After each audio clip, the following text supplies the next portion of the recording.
Think back for a moment, the hum of voices in a crowded pub, smoke curling under the rafters, and the sharp clink of pint glasses echoing through the night. Maybe it was after work, maybe a Saturday with your mates, but always, at the center of it all, stood a pint that defined the times. These weren't just drinks, they were memory in liquid form. The taste of first dates, Sunday roasts, or football chants rolling through the air. Each vanished beer told a story of Britain itself. Communities, traditions, and simple nights out that felt like they'd last forever. But one by one, they slipped away. Tonight, we're raising a glass to 11 vanished beers only true Brits remember. And who knows, one of them might just take you right back. If there was ever a pint that divided Britain, it was Watney's Red Barrel. Launched in the 1930s, it was meant to be modern, reliable, and above all, consistent. By the swinging 60s, you couldn't walk into a pub from London to Leeds without seeing that familiar red logo behind the bar. It wasn't a beer of surprises, it was a beer of certainty.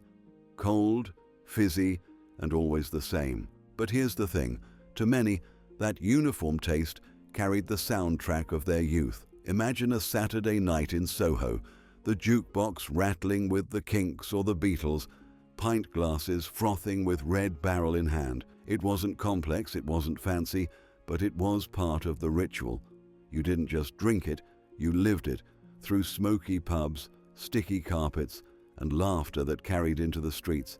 Yet, not everyone loved it. For the growing movement of real ale drinkers, Red Barrel became the enemy, the symbol of soulless keg beer sweeping away traditional cask ales. By the early 70s, CAMRA, the Campaign for Real Ale, painted it as the villain of British brewing. It was mocked, parodied, and eventually dethroned. What was once everywhere began to fade, replaced by a return to hand-pulled bitters and the rise of new lagers. Still, ask anyone who came of age in the 60s or 70s, and they'll have a story tied to that pint. Maybe it was the first beer they bought legally. Maybe it was what their dad always ordered at the local. It might not have been perfect, but it was unforgettable. And when Red Barrel finally vanished, it wasn't just a beer that disappeared, it was an era. If you grew up in post-war Britain, chances are you remember the jingle, "Double Diamond works wonders." It wasn't just an advert, it was a cultural echo, one of those catchy phrases that stuck in your head as firmly as the taste of the beer itself. Launched by Allied breweries, Double Diamond was one of the brightest stars of the 1960s and 70s pub scene. Where Watney's Red Barrel symbolized uniformity, Double Diamond sold itself as a touch of flair, a pint with personality. Pour it into a glass and you'd get a pale amber glow, smooth on the palate, not too heavy, not too bitter. A crowd pleaser if ever there was one. The adverts promised sophistication and a bit of cheeky fun. Men in sharp suits, women in stylish dresses, pints in hand. For many, Double Diamond wasn't just a drink. It was the sound of Britain shaking off the grey austerity of the 50s and stepping into something brighter, livelier, and more confident. And yet, beneath the glossy commercials and polished image, it was still the pint of ordinary evenings.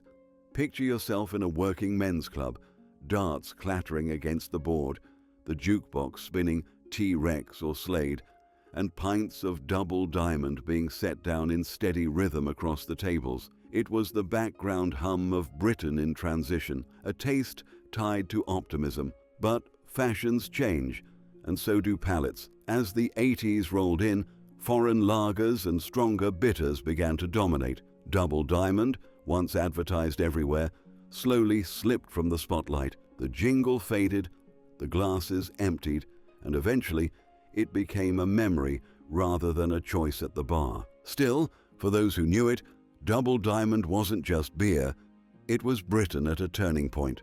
Sweet, smooth, and unforgettable. Long before craft beer became fashionable, there was a pint that carried a quiet legend, Worthington White Shield. First brewed in the 19th century, this bottle-conditioned India Pale Ale was more than just strong drink. It was heritage in a glass. It poured with a golden amber body a thick, creamy head, and a sharp hop bite that set it apart from the mild bitters and fizzy lagers of its day. It wasn't a beer you gulped, it was a beer you respected. For many, White Shield was a rite of passage. Maybe you remember watching an older uncle or your dad order it with pride, carefully tipping the bottle to keep the yeast sediment settled. That first sip was always a shock. Stronger, bolder, with a complexity you didn't get anywhere else. It wasn't just alcohol.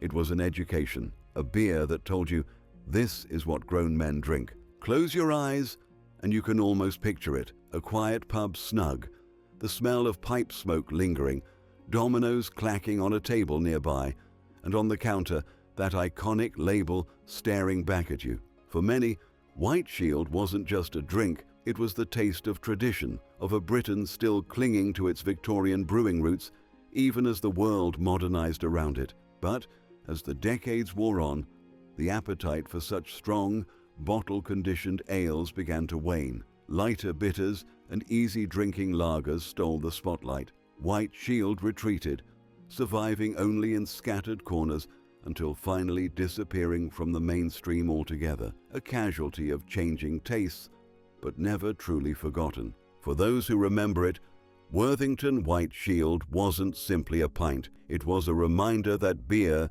could have depth, strength, and character, a vanished giant of British brewing. Not every pint was meant for the masses. Some carried an air of respect, a sense of occasion, and Courage Directors was exactly that. Originally brewed in the 1950s for the directors of the Alton Brewery in Hampshire, it began as an exclusive tipple reserved for boardroom palates. Stronger, smoother, and a little more refined than the average bitter, it quickly earned a reputation as a beer that set itself apart. By the 1970s, Directors had escaped the boardroom and made its way into pubs across the South, and yet it never lost that touch of prestige. Ordering one felt like a small step up, a signal that tonight was special. The first sip carried a malty warmth, rich and satisfying, with a strength that let you know this wasn't a pint to be taken lightly. If you remember Courage Directors,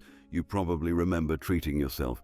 Maybe on payday, maybe when the boss was buying a round, or maybe just when you fancied something proper. Picture it. The dark wood of a traditional pub, horse brasses glinting on the walls, a landlord who knew every face by name. The pint glass hits the bar with a soft thud, froth curling at the rim, and that distinct aroma rising up. Directors was more than refreshment. It was a small taste of dignity, a reward after a hard week's graft. But like many beers tied to tradition, its story grew tangled in corporate change. As breweries merged and brands shuffled hands, Directors lost some of its identity. By the 1990s, it was no longer the aspirational pint it once was. It lingered in certain corners, but never regained its former glory, slowly fading from the national stage. For those who drank it, though, Courage Directors wasn't just another bitter.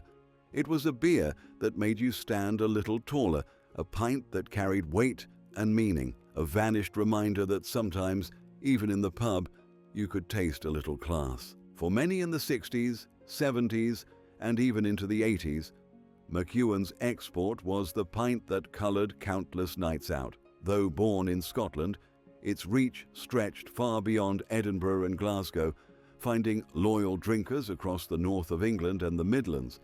With its deep ruby hue and sweet malty backbone, export wasn't just another ale. It was a statement pint, heavy, warming, and rich with character. If you remember it, you probably remember the way it clung to the glass, a creamy foam that lingered, the taste balancing sweetness with a subtle bite. It was a beer that filled the room as much as the glass. Think of a smoky working men's club, darts thudding into a board, dominoes slapping down on a table, and round after round of McEwan's poured beneath the low hum of conversation. It was the beer of sticky carpets, jukeboxes playing Rod Stewart or The Jam, and a landlord who kept the barrels turning. There was a pride to ordering a pint of McEwan's export. It felt heartier, fuller, a pint that carried weight. Many remember it as the drink of older relatives, the the kind your dad or granddad swore by. The beer that seemed to fuel stories told a dozen times over. For some, it was the taste of home. For others, a weekend indulgence that left its mark. But as the 80s rolled into the 90s, its star began to dim. New lagers, lighter bitters, and changing drinking habits slowly edged it off the stage. The once iconic red and white branding became less and less common behind the bar, until for many, it vanished altogether, surviving only as a shadow of its former self north of the border. McEwan's export wasn't just a drink. It was atmosphere, memory, and identity poured into a pint. For those who tasted it, it was unforgettable, and its absence still leaves a quiet gap on the bar. Once upon a time, Bass Charrington was the brewing giant of Britain. In the 1960s and 70s, their pubs and pints seemed to stretch across the country like a red thread woven into the nation's fabric. And at the heart of it all was their keg bitter, not flashy, not daring, but dependable. If Watney's Red Barrel was the symbol of the keg revolution, Bass Charrington Bitter was its steady workhorse. Order it, and you knew exactly what you were getting. A copper-colored pint, lightly bitter, smooth on the tongue, with a foamy head that settled fast. It wasn't the sort of drink people waxed lyrical about, but it was everywhere. The pint your dad drank because it was on the pump.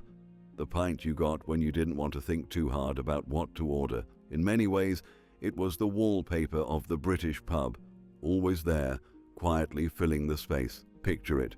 A town centre pub on a Saturday afternoon, the rattle of fruit machines in the corner, a landlord polishing glasses, and a sea of men nursing pints of Bass Bitter while debating football scores. It might not have been exotic, but it was the soundtrack to ordinary life. And sometimes, ordinary was exactly what people wanted. But nothing lasts forever. As the brewing industry changed in the 80s and 90s, Bass Charrington's empire crumbled. Takeovers, closures, and shifting tastes chipped away at its dominance. The once ubiquitous branding disappeared, and with it, the steady presence of its bitter. For a generation, it had been the safe choice, the familiar pint. When it vanished, it felt less like losing a favorite and more like losing part of the landscape. Bass Charrington Bitter may not have inspired devotion like some of its rivals, but it carried something just as important: constancy. It was the pint that anchored countless evenings, now remembered only in stories told across bar stools. If you grew up in the Midlands, Ansell's wasn't just a pint, it was part of your identity. Brewed in Birmingham, Ansell's Bitter was the drink of factory workers, pub regulars, and football fans alike. Darker than many of its rivals, with a firm hop character and a dry finish, it stood out from the sweeter or smoother bitters of the day. It wasn't a pint that tried to charm everyone. It was bold, bracing, and proud of its bite. Step back into a Birmingham pub in the 1970s, and you can almost taste it. A heavy glass tankard filled with deep amber liquid, foam clinging stubbornly to the sides, the smell of smoke hanging low in the room, darts flying, laughter booming from the snug. This wasn't the drink of glossy adverts or television jingles. Ansell's was working class through and through, the pint of men who'd clocked off from Longbridge or Saltley, looking to swap the noise of machines for the hum of a crowded bar. And with that came community. Ask anyone who drank it, and they'll tell you. Ansell's was Birmingham's pint. It was woven into Saturday football at Villa Park or St Andrews, into union meetings and pub sing-alongs, into the very rhythm of the city. But its story ended in turmoil. In 1981, Ansell's brewery closed after a bitter labor dispute. Workers went on strike when the company announced job cuts, and the brewery's gates never reopened. What followed was not just the loss of a beer, but the loss of a symbol, of pride, of place, of belonging. For those who remember it, Ansell's Bitter was more than a pint. It was Birmingham in a glass, strong, defiant, and unforgettable. When it vanished, a whole city felt the absence. In the pubs of Cheshire, Merseyside, and the wider northwest, Greenall Whitley Bitter was once as familiar as the landlord's face. Brewed by Greenall Whitley of Warrington, it was never the flashiest pint, never the darling of beer critics, but it had roots. It was earthy, straightforward, and dependable, the kind of bitter that spoke to its region with pride. Pour it into a glass, and you'd see that classic chestnut brown glow, topped with a creamy head that stuck to the rim. It had a no-nonsense flavor, a touch dry, a little nutty, with a hop bite that reminded you this was a working man's pint, no fancy adverts needed. If you were from the Northwest, chances are your dad or granddad drank Greenalls, and maybe you did too when you came of age. It was simply part of life, stitched into weekends and evenings in the local. Think of the scenes: a Warrington pub after a day at the factory, laughter bouncing off tiled walls, dominoes clicking, a tray of Greenalls being passed across sticky tables, or a Saturday afternoon in Liverpool, the roar of the terraces still ringing in your ears, quenched with a pint that tasted of home. For many, Greenalls wasn't just a bitter, it was regional pride in liquid form. But, like so many local breweries, Greenall Whitley's fate was sealed in the 1990s. The company decided to abandon brewing altogether, pivoting into hotels and leisure instead. And with that decision, the beer disappeared. The taps came down, the casks dried up, and the taste that had anchored generations was suddenly gone. For those who grew up with it, Greenall Whitley Bitter is more than just a memory of a pint. It's the memory of place, of communities bound by the pub, by the factory, by the football, and by a beer